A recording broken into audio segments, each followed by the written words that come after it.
والد ماجد عبداللہ ذبیح اللہ۔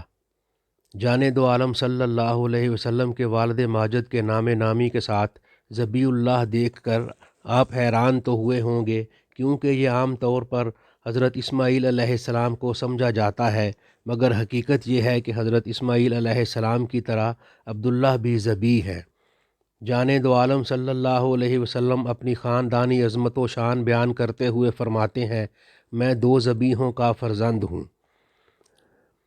ذبیح اول حضرت اسماعیل علیہ السلام اور ذبیح ثانی عبداللہ۔ ذبح عبداللہ کا واقعہ بھی ذبح اسماعیل سے کم حیرت انگیز نہیں ہے، لیکن اس کا پس منظر سمجھنے کے لیے ماضی کے چند اوراق پلٹنے پڑیں گے۔ ایک زمانہ تھا جب مکہ مکرمہ پر جرہم قبیلہ کی حکمرانی ہوا کرتی تھی۔ یہ قبیلہ حضرت اسماعیل علیہ السلام کے زمانہ سے مکہ مکرمہ میں آباد رہا تھا۔ کردار و عمل کے لحاظ سے یہ لوگ پہلے تو بہت اچھے رہے، لیکن پھر بتدریج بدکاریوں کی طرف راغب ہوتے چلے گئے۔ رئیس قبیلہ عمر بن حارث نامی ایک اچھا آدمی تھا۔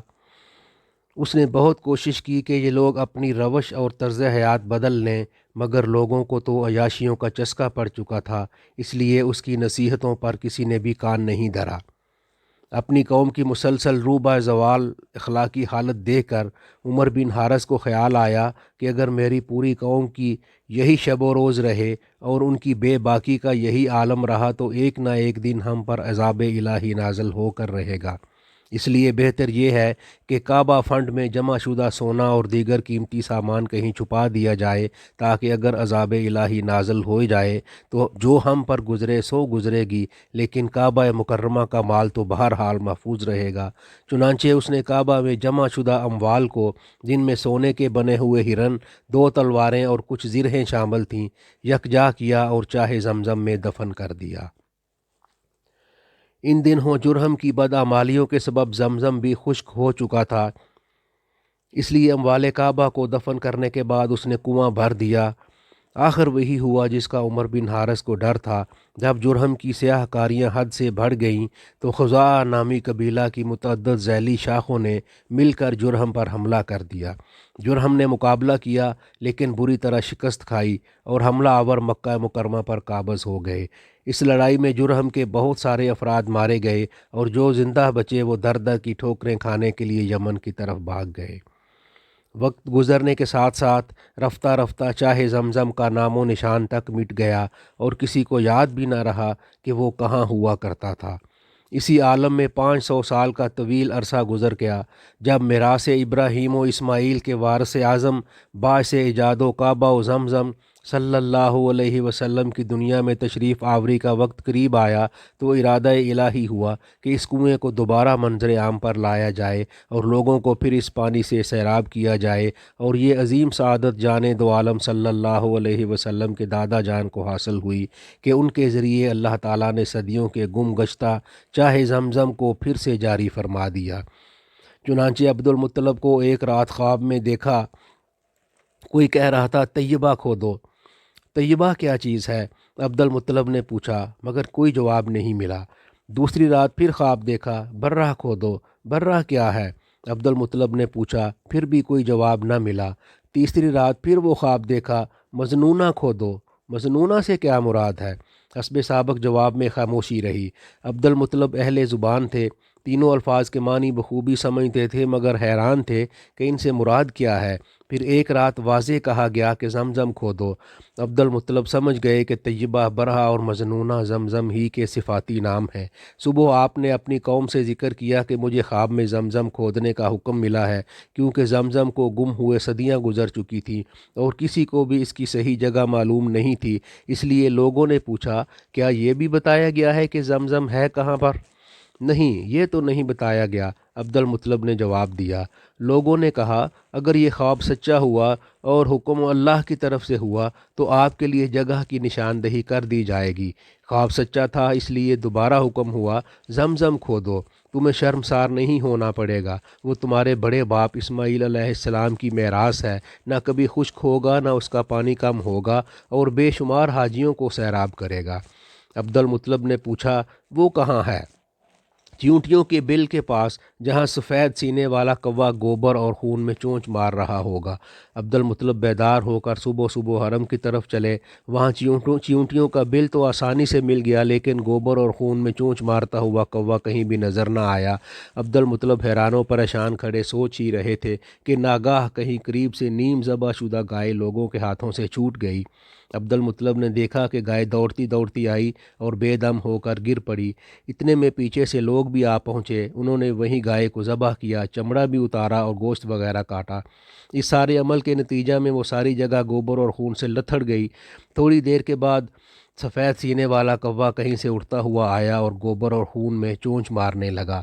خواب میں بتائی گئی ساری علامتیں پوری ہو گئیں اور عبد المطلب کو یقین ہو گیا کہ چاہے زمزم اسی جگہ موجود ہے۔ اگلے دن عبد المطلب نے کدال وغیرہ لی اور اپنے بیٹے حارث کو ساتھ لے کر اس جگہ آ پہنچے اور کھدائی کا آغاز کرنے ہی لگے تھے کہ قریش نے شور مچا دیا، خدا کی قسم جن بتوں کے پاس لا کر ہم اپنی قربانیاں ذبح کرتے ہیں ان کی درمیانی جگہ میں ہم آپ کو کھدائی کی ہرگز اجازت نہیں دیں گے۔ عبد المطلب کے لیے جس جگہ کی نشاندہی کی گئی تھی وہ جگہ اصحاف اور نائلہ نامی دو بتوں کے درمیان تھی۔ قریش اپنی قربانیاں انہی دو بتوں کے درمیان کیا کرتے تھے۔ اصحاف اور نائلہ قبیلہ جرہم کے دو افراد تھے، مرد اور عورت۔ مرد کا نام اصحاف اور عورت کا نام نائلہ تھا۔ ان دونوں نے ایسی گھنونی حرکت کی تھی کہ ابلیس بھی چیخ اٹھا تھا۔ انہوں نے ایام حج میں جب خانہ کعبہ کو تھوڑی دیر کے لیے خالی پایا تو اندر گھس کر زنا کیا اور غضب الہی کو دعوت دی۔ اللہ تعالیٰ اس قدر ناراض ہوا کہ دونوں کو مسخ کر کے پتھر بنا دیا۔ لوگوں نے جب ان مسخ شدہ حالت میں پایا تو ان کو کعبہ کے قریب نصب کر دیا تاکہ ہر دیکھنے والا ان کے انجام سے عبرت حاصل کرے۔ کچھ عرصے تک تو یہ بہت سامان عبرت بنے رہے، مگر جب طویل مدت گزر گئی اور عرب میں شرک و بت پرستی کا رواج عام ہو گیا تو رفتہ رفتہ ان کے بھی تقدس کا رنگ چڑھنا شروع ہو گیا، اور بالآخر اندھی عقیدت نے یہ کرشمہ بھی دکھایا کہ وہ ملعون و مغضوب مجسمے جن پر رہتی دنیا تک لعنت کی جانی چاہیے تھی اس قدر محترم ہو گئے کہ ان کے پاس لا کر جانور ذبح کرنا قبولیت کی سند ٹھہرا، اور ان کے آس پاس کی جگہ اتنی مقدس اور پاکیزہ قرار پائی کہ عبد المطلب کے لیے اس جگہ پر کدال چلانا خلاف ادب شمار کیا جانے لگا۔ مگر عبد المطلب نے اس کھدائی پر خدا کی طرف سے مامور تھے، اس لیے لوگوں کے شور و غوغا سے متاثر ہوئے بغیر حارث سے کہنے لگے، بیٹا جب تک میں کھدائی نہ کر لوں اس وقت تک ان لوگوں کو مجھ تک پہنچنے سے روکے رکھنا۔ اللہ نے مجھے اس کام کا حکم دیا ہے، اسے ہر صورت میں کر کے چھوڑوں گا۔ قریش نے جب عبد المطلب کے عزم و استقلال کو دیکھا تو خاموش ہو گئے۔ اس وقت تک عبد المطلب کا ایک ہی بیٹا تھا، اس لیے دل میں خیال پیدا ہوا کہ فی الحال تو یہ لوگ رک گئے اور خاموش ہو گئے ہیں، لیکن اگر یہ اپنی بات پر اڑ جاتے تو میرا ایک ہی بیٹا کس طرح ان کو روک سکتا تھا۔ عدی بن نوفل نے تو آپ کو لا ولد ہونے کا طعنہ بھی دے دیا اور کہا، عبد المطلب آپ ہم پر روب جماتے رہتے ہو، حالانکہ نہ آپ کے پاس مال ہے اور نہ ہی آپ کی اولاد ہے، آپ تو ایک تنہا آدمی ہو۔ اس وقت تک عبد المطلب کا ایک ہی بیٹا تھا، اس لیے دل میں خیال پیدا ہوا کہ فی الحال تو یہ لوگ خاموش ہو گئے ہیں، لیکن اگر اپنی بات پر اڑ جاتے تو میرا ایک ہی بیٹا کس طرح ان کو روک سکتا تھا۔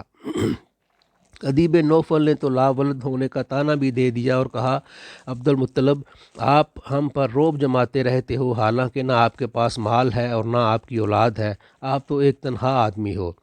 ایسے میں عبد المطلب کو اپنی بے سر و سامانی اور تنہائی کا شدت سے احساس ہوا اور عجیب و غریب نظر مان لی کہ اگر اللہ نے اسے 10 بیٹے دیے جو جوان ہو کر اس کے دست و بازو بنے تو ایک کو اللہ کی راہ میں خانہ کعبہ کے پاس قربان کرے گا۔ بہرحال خدائی کا کام جاری رہا، لیکن جب کنویں کے نشانات ظاہر ہونے لگے اور قریش کو یقین ہو گیا کہ عبد المطلب زمزم کو دریافت کرنے میں کامیاب ہو گئے ہیں تو انہوں نے پھر جھگڑا شروع کر دیا۔ عبد المطلب یہ کنواں صرف آپ کی ملکیت نہیں ہوگا بلکہ ہم سب اس میں شریک ہوں گے، کیونکہ دراصل یہ ہم سب کے جد امجد حضرت اسماعیل علیہ السلام کی میراث ہے، اس لیے ہمارا بھی اس میں حق ہے۔ نہیں، یہ صرف مجھے عطا کیا گیا ہے اور میرے لیے خاص کیا گیا ہے۔ بات معقول تھی، حکم صرف عبد المطلب کو دیا گیا، مگر ہٹ درمی کا کیا علاج کریں؟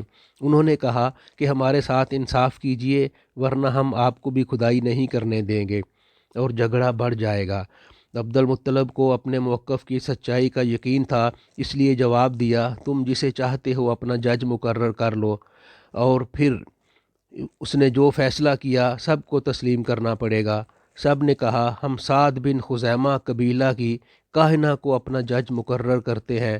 یہ کاہنہ شام کی رہنے والی تھی، اس لیے عبد المطلب اور ان کے چند حامی اور فریق مخالف کے متعدد افراد تیاری کر کے شام کی طرف روانہ ہو گئے۔